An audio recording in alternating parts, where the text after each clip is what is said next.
Buongiorno, everyone, and welcome to the live match preview featuring Flex. How we doing, mate? Good to see you. Yo, what's happening, man? Thanks for having me. Anytime, mate. Pleasure. Flex, as I'm sure you'll know from United Stand, but also got your own YouTube channel now, mate. The Flex. How's that going? Yeah, it's going well. Do you know what? I've throughout the transfer window, we were so busy on United Stand and had so much stuff to do. I haven't been putting any content up recently. But now we're settling down again. I'm going to jump back on there. Got a lot of exciting stuff coming out on there. So yeah, man, everything kind of non-United that I do. Some good different stuff on there. I was watching just before actually the Crep Check with Darren Ben. That was decent. Yeah, I like that. That's it. We've got some more episodes of that coming and some different kind of trainer stuff as well. Some interviews with some music stars and some different personalities and stuff. So no, man, it's good. It's good.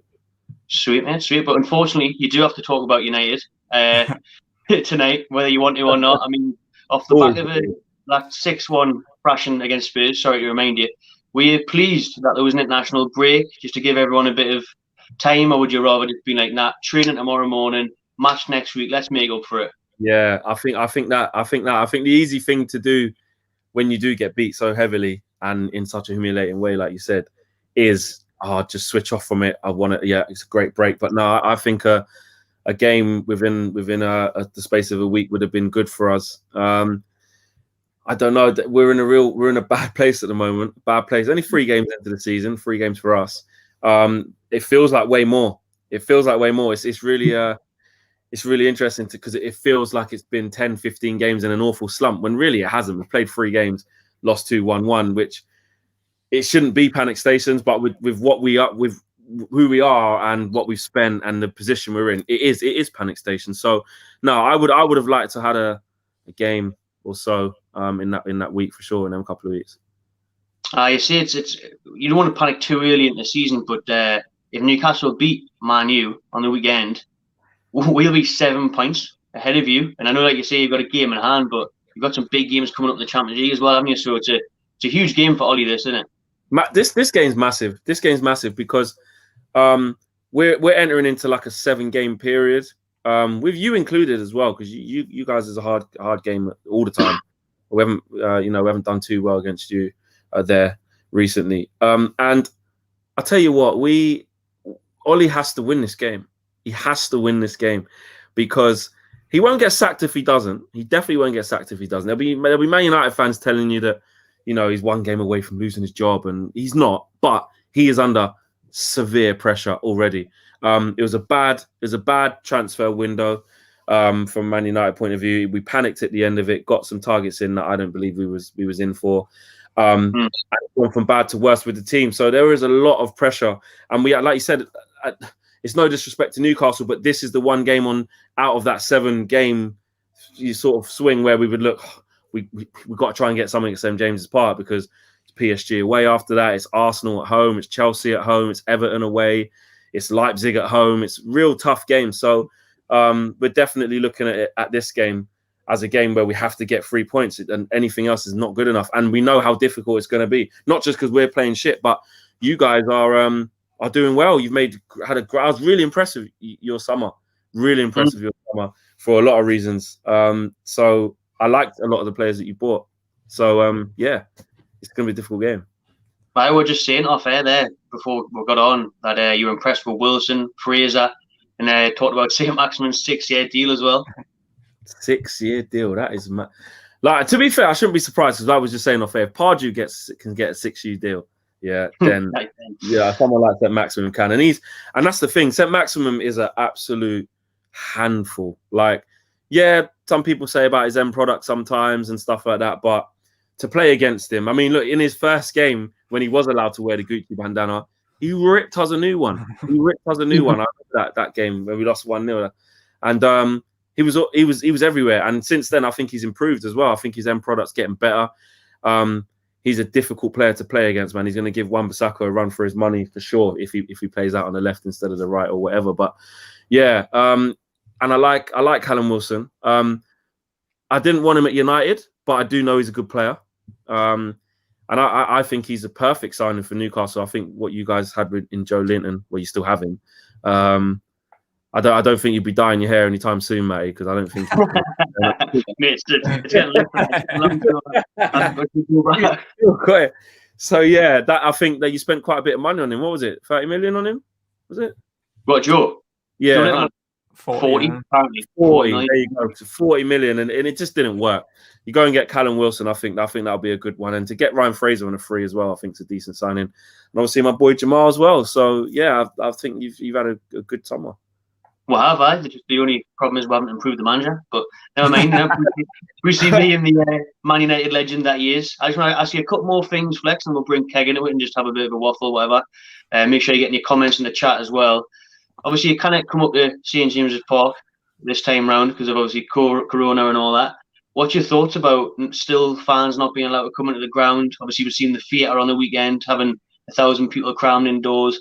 I was watching Sky Sports News before, the highlights of all the Euro games last night, like Portugal, Poland have all got 10, 15,000 plus in their stadium. So what's your opinion on that? And when do you think we can see fans come back in? It's just typical of our government, to be honest. Like, nothing makes sense. Nothing makes sense. Throughout the lockdown, when we received certain information, we didn't know what they were really saying. Stay at home, but don't stay at home. But try and take transport, but don't go to work. You know, all of that stuff. Like, it just never makes sense. Nothing's easy in this country, in the UK. And I think the fact that we saw fans, you know, kind of going to the theatre, and we're starting to see fans across Europe being spaced out in open stadiums. Like, how can you go to a theatre, right? Yeah, they might miss out a couple of seats and they got the masks on. That's cool. But how can you say that that's cool in a small enclosed space like a theatre? But let's say Old Trafford, there's 75,000. You're telling me you can't put 20,000 in Old Trafford and space them out? Like, it doesn't make any sense. And what worries me is we're in fortunate enough positions as big clubs, and a lot of Premier League clubs are, where, you know, we're not going to go bust from this. But I proper worry about all these other teams, like in the lower leagues, man. You know, League One, League Two, you know, the conference. Like, it's and not even that, even like local level teams that also like kind of semi-pro teams that get there, you know, might have 300-400 fans that come down. That is their livelihood, man. And I worry for those teams. So I think it's a disgrace that we can't have fans in some capacity at games. We're seeing it in different countries. We're seeing it outside of Europe as well. And I don't get it. I think it can be safely done. And I just think it's just a typical government where nothing makes sense. Exactly. Last time you were here, last year, I was just watching the fan cam from the 1-0 win, thanks to Matty Longstaff. And at that time, you were raging. It's a good interview. Like, make sure you check that out on the channel. It was on the first one to do on the new channel at the start again. And you were saying, like, Ollie's going to go soon. He's got to go soon. Obviously, you went on to finish third, whatever it was, had a good season, a couple of semi-finals and that. Do you reckon you'll be repeating yourself maybe after this weekend? Do you see another defeat? Do you see another it's time to change the manager episode? It's already, it kind of already is that with a lot of Man United fans. There's and ahhing of what we should do. I think you've got your kind of black and white guys, excuse the puns, but like they see it as like, this manager is not good enough. If he got sacked today, he wouldn't get another job in the Premier League. He wouldn't even get a job in the Championship. He's getting outdone, out-tacticked by managers who have way less resources than him. Get rid. There's people who look at it just like that. Then there's people who look at it like, well, you know what? Under this regime, under Ed Woodward, under these owners, and you lot know all about bad owners, the next manager would probably get a bounce out of these players, but essentially they'll probably hit the same stumbling block that Solskjaer hit, that Van Gaal hit, that Jose hit, that every manager since Sir Alex Ferguson has hit under this regime. So it is difficult. But one thing I do know, it's all about results, guys. And if he doesn't get the results, it will be that, mate. It will be the question will be there. The question will be there, and because the consistency isn't there, the question will always be teetering around. So, like I said, this isn't a game. It's a must-win game in terms of we need some momentum, but it's not a must-win game in terms of Ollie's imminently going to lose his job. But it will do no favors for him if he doesn't get a positive result. Even a draw, it won't be good enough. We've got to win this game. So I'm going to stick on the side of I think he'll pull out a result somehow. I don't know. It won't be a pretty watch, not from our point of view anyway. It might be for yours. But I think when Ollie's really close to going into a rut, he manages to find a way to get some big results. He did it last year as well. You know, look after you guys was a prime example. So yeah, we'll see, man. It's probably going to be a scrappy game. I can't lie. I just hope Bruce isn't so negative and defensive and actually goes out, because I mean, look what Brighton did. How unlucky Brighton were against you to not get something out of the game. Do you know what I mean? So that's the kind of attitude we need to take into the game. But Brucey's normally a bit boring, you know, big Brucey ball. It's not pretty. Have you got your box office pass for Saturday night, mate? Oh, mate. You know what? Yeah, you know what? I deserve this. I'll tell you why I deserve what I'm going to say, right? Because I done that typical Man United fan smug kind of thing. I was like, well, all our games are kind of on. We're Man United. No flex. You're not Man United. Remember that you're not run like a big club anymore. And all your games are not on the free-to-air normal subscription. So we're the first one on the £15 thing. And then I was like, I've got content to do. You know, I don't want to be on a stream that's like 10 minutes behind. So I might have to bite the bullet. But I'll see. I'm still thinking, man. But that is a joke as well, by the way. What a disgrace that is. It is a disgrace. It's a bad way for the first £15 to be spent in it. Bruce versus Ollie. Bruce versus Ollie. No one wants to watch that game for free, to be fair, as a neutral. Pay £15. If it can make a shit advert for it so they can decide to change because it was such shit football, then I don't mind being part of the experiment. But that is bad. It is bad. And not just because my team's on it first. That's not why it's a disgrace. I mean, it's just a disgrace in general. Yeah. Hopefully the viewing figures are terrible, so they drop it, because even like a £5 would have been all right, wouldn't it? But 15 quid's a joke. Like, shout out a lot of Newcastle fans who have been donating £15 straight to the food bank and just being like, nah, we're not putting it at the Sky box office. We're going to put it at the local community, which is class, which is so much better. That's a sick idea, actually. Yeah. Mm-hmm. Yeah. Okay, want to jump in without? Yeah, I was just watching back the videos from last year as well, and you said, Matty, that this is the best time to play Man United, as it's probably been the worst Man United team in 30 odd years. But now is this an even better time to play Man United? Have we surpassed another year's expectation here after that 6-1 loss? Maybe, but I think the players are better now, especially if Fernandes plays. Depends what Pogba turns up, and I think Greenwood and Rashford are class finishers on the day, so they can still cause up problems. But Maguire obviously knows I'm a nightmare at the minute. But I think Flex is probably the man to answer that question more than me. Yeah, it's a really weird one, because you speak about Pogba within the Man United fan base. A lot of people are calling for him to be dropped. With just how we started the season, he's really not been at it. I know he's gone away with France twice and looked quite good, which is usually a common theme. There's a lot going on at Man United, because I think Ollie needs to make big changes in this game, because he's put the same team out 3 times in a row and they have absolutely struggled. We've got big problems, and I think from a rival fan, you will look at it like, they've got Bruno Fernandes, mate. They've got Pogba. They've got Rashford. Anything can happen. But I'll let you guys know this, 100% honest. Watching these guys week in, week out as a United fan, it's not working. It's not working, and we haven't been very good for a good while. I'm talking like back into last season when we came out of the lockdown. I know we came out with a bang, Tottenham, and we've done well against Sheffield United, battered them, beat Aston Villa comfortably, beat Bournemouth comfortably. But after that, we drew against Southampton 2-2 in the last minute, I think it was. And then that was it. Our performance has just dipped ever since, and we haven't really regained any momentum since then. And the problem that we've got in midfield is too many attack-minded players. So Bruno and Pogba does not work together for me. It's too open. We're really easy to play against. There's big gaps in our midfield. We don't play out from the back well.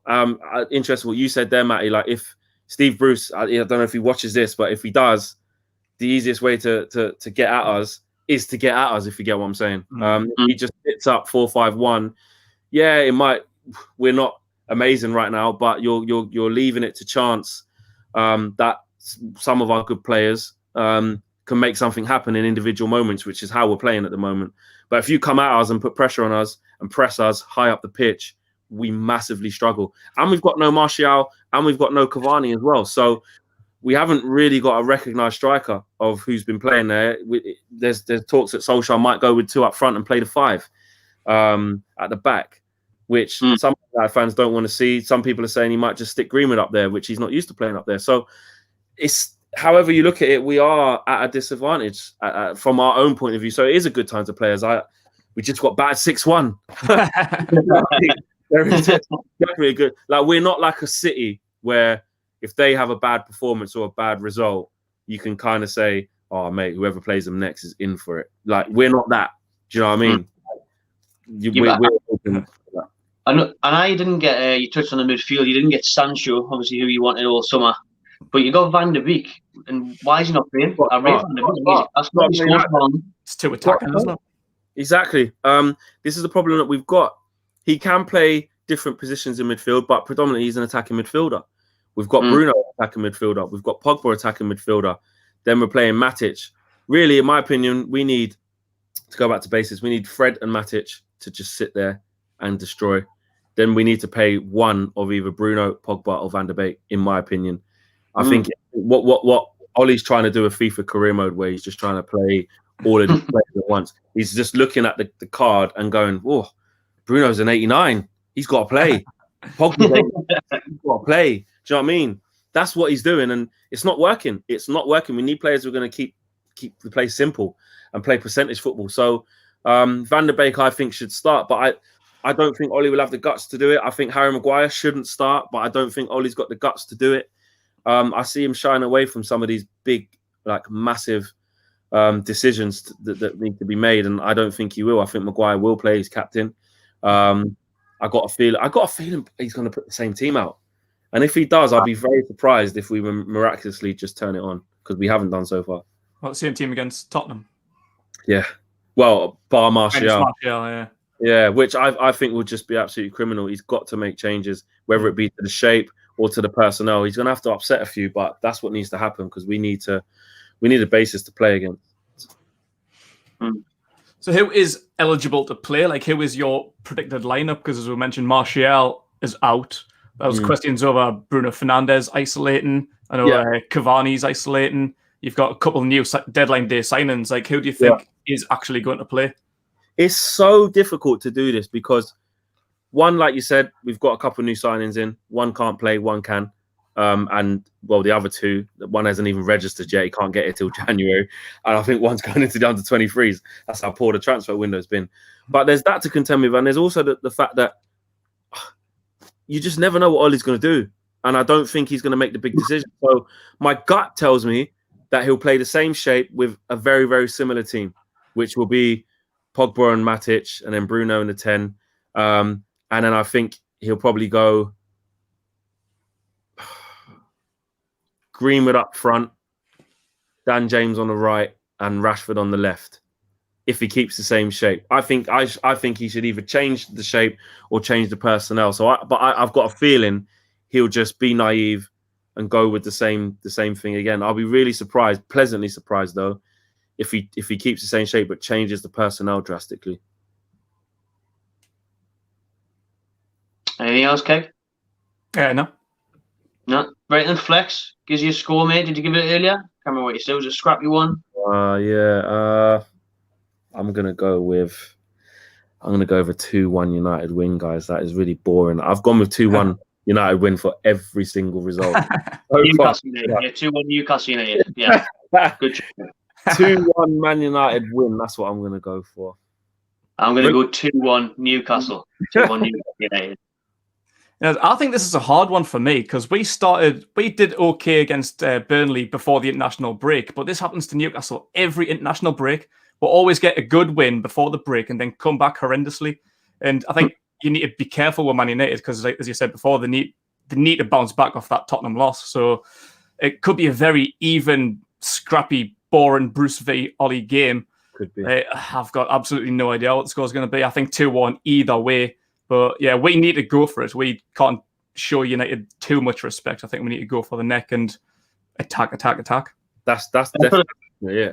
That's what it comes down to for us. That's what it comes down to. We're at home. Unfortunately, we haven't got the crowd, roaring the players on, which I think would have made a huge difference on a Saturday night. Yeah. But at the end of the day, we're not at Old Trafford. Let's go for it. Let's go. We've seen that they can be played against, scored goals against Brighton, got a couple, Spurs got several. Like, we can get something out of this game. We'll go for it. Even if it's a 2-2, if we get an entertaining 2-2 out of this, we'll be like, great, thanks very much, we'll take that. I've got a feeling Brucey's going to play his typical 5 at the back because it's a big 6 team. He shits the bed against big 6 teams and just parks the bus. So I've got an awful feeling he's going to do that, but that would be criminal to do that. You've got players who can really hurt us as well. If you've got Saint-Maximin high up the pitch, Ryan Fraser on another side high up the pitch, what's he play? 4-4-2? Quite a bit for the season. Not doing that. Yeah, 4-4-2 against West Ham. We won. We started Carroll. I thought that was all right. Yeah. And then Brighton fell to pieces because we got a man sent off early doors. Oh, yeah, that was 3-0.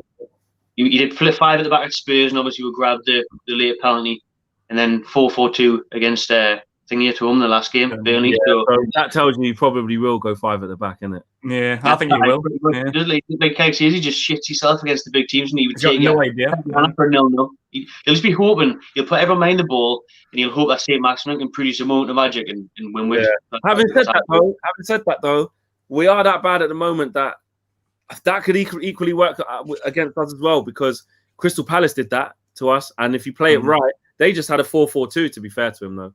And they just worked their nuts off, and anytime they in transition, they just went for the kill with pace, and we couldn't live with it. So 4-4-2, if Bruce had a bit of courage, could be devastating. Like, if I'm thinking, if he played Almiron on the left, Fraser on the right, and then put Thingy and Wilson and Maximum up front, that would just give us hell. But yeah, I'd like to say that. Yeah, see that, man. The thing is, I think Brucey's just going to be hoping for a bit of deja vu and just hope Matty Longstaff's fit. Chuck him on, see what happens. Yeah, he probably will do, you know. He's scored 100% record against Man U away and at home, so hopefully he's fit. He hasn't played this season, hasn't been on the bench, so hopefully he's fit. One of the Longstaffs. I didn't even know he had a flipping brother. When he scored Sean last year, wasn't it? Yeah, when he scored, because when did he score the second one? Oh no, it was when he come to Old Trafford. That was the second game, and where we ended up winning. But even then, I was like, he scored again. Like, and the year before, it was all about Sean. Like, it's just ridiculous. All right, thanks very much, mate. Thanks for joining me. Appreciate it. No worries, man. Thanks for having me. Everyone, make sure you check out, obviously, I guess you know the United stand, but the Flex as well. Flex's own channel now on YouTube. Good luck with all that, bro. Looking forward to seeing what all that content you bring. May the best United win on Saturday. See you later.